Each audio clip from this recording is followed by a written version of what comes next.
The pandemic has undoubtedly left a wave of negative impacts on our lives, but Keely Commerce joins us now with something positive that's resulted from our time in quarantine.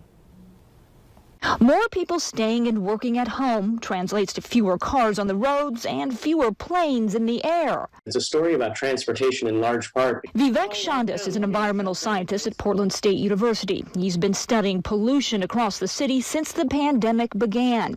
When the shelter-at-home order went into effect last March, Shandas tracked a dramatic reduction of at least one major pollutant, nitrogen dioxide.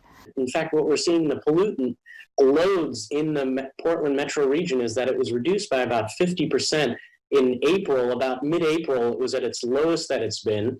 This map shows the changes in air pollution across both Oregon and Washington at that time. The blue color indicates a reduction in pollution. But since then, levels of nitrogen dioxide have crept back up. But they're still way below what they were this time last year. And it's kind of leveled out more or less between 20 and 30% at this point is what we're seeing. The question, are these reduced levels of air pollution having a positive impact on our health?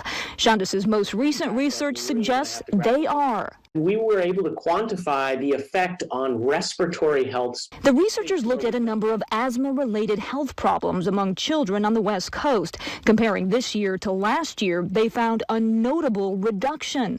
In Washington, it's about a little over 50,000, and in Oregon, it's about 25,000 reductions in asthma exacerbations. A reduction in illnesses, the research suggests, equates to about $6 million in savings.